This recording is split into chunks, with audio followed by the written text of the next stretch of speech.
Hi friends, ఈరోజు మీకు చాలామంది ఇష్టంగా తినే మటన్ హెడ్ కర్రీ అండి.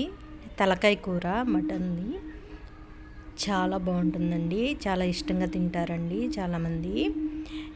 ఈ కర్రీ ప్రాసెస్ ఏంటో మీకు ఇప్పుడు చూపిస్తాను రండి. ముందుగా ఈ విధంగా మటన్ నీట్గా క్లీన్ చేసుకోవాలండి. సాల్ట్, పసుపు యాడ్ చేసుకొని క్లీన్ చేసుకోండి. తర్వాత ఇందులో 1 టీ స్పూన్ పసుపు, 1 table spoon salt, 1 table spoon అల్లం వెల్లుల్లి పేస్ట్ యాడ్ చేసుకోవాలండి. ఇదంతా ఈ ముక్కలకు పట్టే విధంగా చక్కగా మిక్స్ చేసుకోవాలి. తర్వాత ఒక కుక్కర్ తీసుకొని అందులో ఈ ముక్కలు మొత్తం యాడ్ చేసేసుకోండి.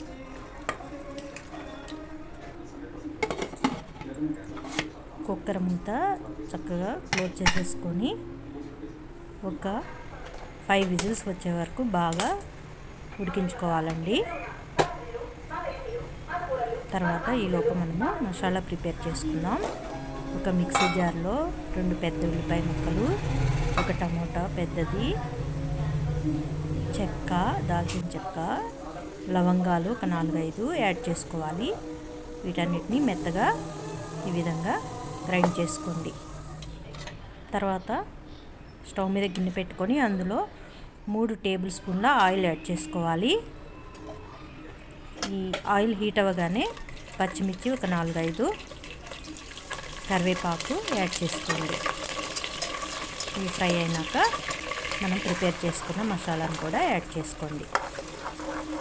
ఇదంతా చక్కగా ఫ్రై అవ్వాలి. తర్వాత ఇందులో 1 టీ స్పూన్ పసుపు కూడా యాడ్ చేసుకోండి. ఇదంతా బాగా ఫ్రై అవ్వాలండి. చూడండి ఫ్రై అయింది. ఇప్పుడు అల్లం వెల్లుల్లి పేస్ట్ కూడా 2 టేబుల్ స్పూన్లు యాడ్ చేసుకోవాలి. ఇది పచ్చివాసన పోయే వరకు చక్కగా ఫ్రై చేసుకోండి. చూడండి ఫ్రై అయిపోయింది. ఇప్పుడు ఈ మటన్ ఉడికించుకున్న మటన్ కూడా యాడ్ చేసుకోండి.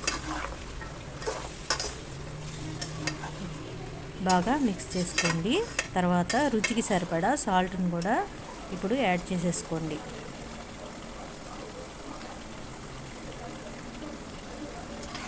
ఇదంతా బాగా మిక్స్ చేసుకోవాలి.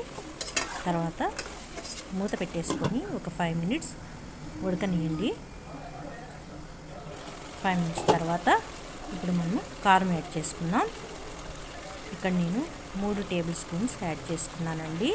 మీ రుచికి సరిపడా యాడ్ చేసుకోండి. కారం ఎక్కువే పడుతుందండి. ఎక్కువ వేస్తేనే కర్రీకి టేస్ట్ ఉంటుందండి. అంతా బాగా మిక్స్ చేసుకోండి. తర్వాత మూత పెట్టుకొని ఈ వాటర్ అంతా ఎగిరే వరకు కుక్ చేసుకోండి ఒక 2 మినిట్స్. చూడండి ఇందులో వాటర్ అంతా ఎగిరిపోయింది కదా. ఇప్పుడు ఇందులో ధనియాల పొడి 1 టేబుల్ స్పూన్ యాడ్ చేసుకోవాలి. మసాలా అంతా పట్టే విధంగా మిక్స్ చేసుకోండి. తర్వాత మూత పెట్టుకోండి 1 సెకండ్. తర్వాత ఇందులో వాటర్ యాడ్ చేసుకోవాలండి. ఒక 3 గ్లాసెస్ వాటర్ యాడ్ చేసుకున్నానండి నేను. మీకు పులుసు ఎంత కావాలో అంత వాటర్ యాడ్ చేసుకోవచ్చండి. ఒకసారి బాగా మిక్స్ చేసుకోండి. ఆల్రెడీ మనం కుక్కర్లో ఉడికించుకున్నాం కాబట్టి ఒక 15 మినిట్స్ ఉడికించుకుంటే సరిపోతుందండి. మూత పెట్టేసుకొని అదే మనం విడిగా కుక్ చేసినట్లయితే ఒక 30 మినిట్స్ ఉడికించుకోవాలి. ఒకసారి మధ్యలో ఇలా మూత తీసి మధ్యలో ఇలా కలుపుకుంటూ ఉండండి. స్టవ్ని లో ఫ్లేమ్లో ఉంచి కుక్ పెట్టేసుకొని ఆయిల్ సపరేట్ అయ్యే వరకు చక్కగా ఉడికించుకోండి. చూడండి ఆయిల్ అంతా సపరేట్ అయిపోయింది. చక్కగా కర్రీ రెడీ అయిపోయిందండి. లాస్ట్లో కొత్తిమీర యాడ్ చేసేసుకోవాలి. ఇది నోటికి కమ్మగా ఉంటుందండి. చక్కగా వైట్ రైస్లో వేసుకొని తింటే చాలా బాగుంటుంది. చాలామంది ఇష్టంగా తింటారండి. ఇలా చేస్తే చాలా బాగుంటుంది. తప్పకుండా ఇలా ట్రై చేయండి. ఓకేనా ఫ్రెండ్స్. ఇప్పుడు స్టవ్ ఆఫ్ చేసేసుకోండి. లాస్ట్లో కొత్తిమీర కూడా యాడ్ చేసుకున్నాం కదా. స్టవ్ ఆఫ్ చేసేసుకొని ఇంకా వేడివేడిగా సర్వ్ చేసుకుంటేనే ఈ కర్రీ చాలా టేస్ట్గా ఉంటుందండి. ఓకేనా అండి? నచ్చిందా?